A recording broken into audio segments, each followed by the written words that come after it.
Hey everybody, it's Mark Vogt with Vogtland Outdoors. This is a one-take entry that I'm going to put in.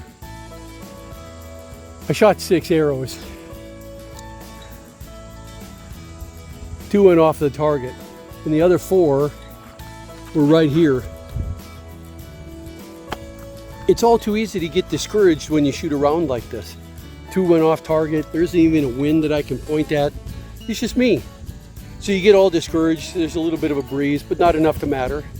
So you get all discouraged when you shoot like this. But the best advice I can give you is take the mistakes in stride. Everybody makes mistakes.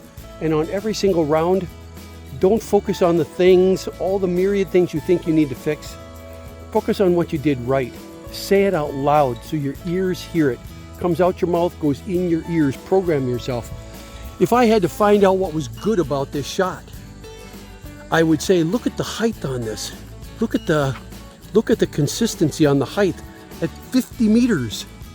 They're plus or minus an inch away from each other. In fact, it's not even plus or minus an inch. And the groupings left and right, which is real. This is indicative of how well I was repeatedly setting my gap. Were you repeatedly setting your gap?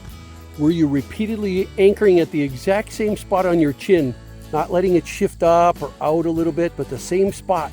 And were you choosing that gap within 1 or 2 wraps? That shows that you're doing that part right. So you've already taken the hardest part about the archery shot out of play. You've already accounted for it. You got the distance dead accurate. Nothing wrong with that. Does it have to come down a little bit? That's 1 wrap. That's 2 wraps of serving that you're gonna make an adjustment. Happens all the time on every course, in every situation. You're gonna have to adjust for the windage at the moment of the shot. We all have to do it. Guys with compound bows have to do it. Guys with Olympic recurve bows have to sit and dial their little vernier gauges, the little dials, to try to tweak in for that particular day. This part, I've only shot 2 rounds at 50 meters, so it's my release that was twitching a little bit. And if you throw in just a little variation due to me still struggling with target panic, you have an explanation. But I'm focusing on what I did right. My gap, I'm nailing the gap.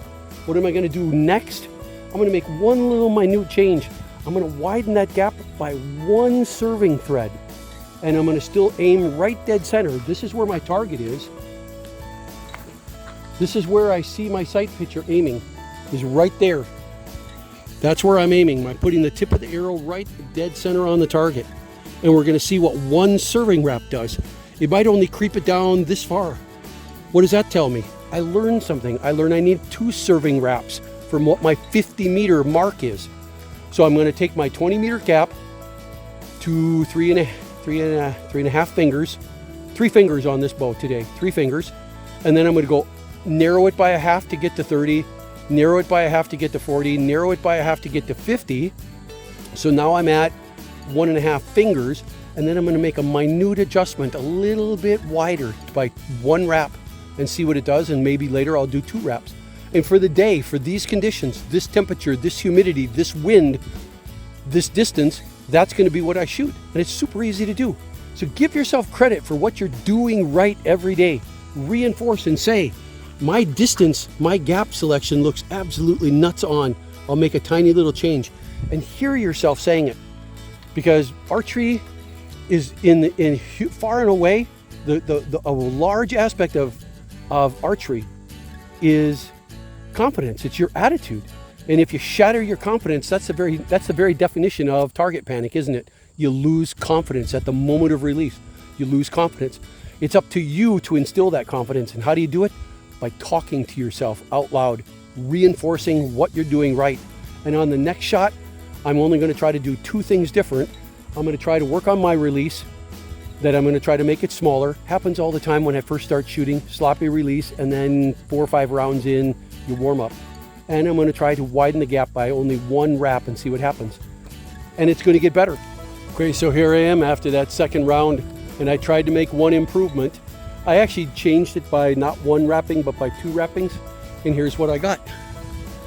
2 that came in nicely. Then a little target panic set in. I jerked them around. But you see the improvement here. I'm going to focus on that. I'm not going to focus on the other 4 arrows scattered all over the place.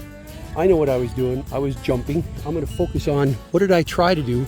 I tried to widen the gap up My cluster was up here. I widened my gap to bring the cluster down, and I tried to at least be really quiet. And that was actually, let's see, that was my first shot. That was my second shot. That was my third one. I started to calm down, and God, did that look nice when I was shooting it. Remember, with the Vogtland shooting method, you're watching the tip of the arrow from the beginning, from the moment you release and it leaves the bow until it lands. And it was so cool watching that shot, watching this one go thwack right in. Super cool. Keep at it. You're on a journey. You're going to stray to the side, just like when you're driving a car. The car is going to move off to the side.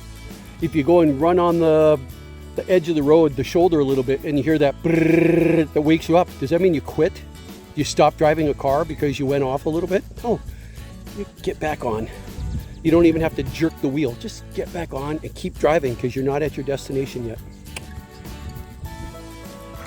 You're probably wondering why I brought up watching the shot like that was important.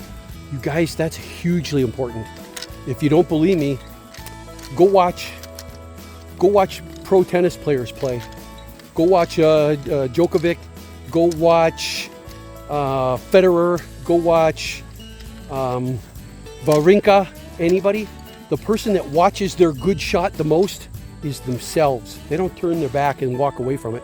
Their best shots, they're watching it to reinforce. It's an opportunity for them to reinforce that everything they did right is temporarily in memory, and now it gets added as a lesson that gets reinforced. Other people that watch their best shots, nobody watches a good golf shot, his own golf shot, better than Tiger Woods himself. When he hits a good shot, you never see him put his head down. He watches that ball the whole way, and he's walking out and he's watching it until it lands. And then he even takes a pause and he memorizes that feeling, what that felt like, because he's going to need it. That becomes the lesson he calls upon on the next time he needs that shot. So you follow suit with all of the grandmasters. If they're watching their best shots, committing them to memory, incorporating them in part of their shot process, they're actually changing and evolving right in that little step, then you should be doing it too.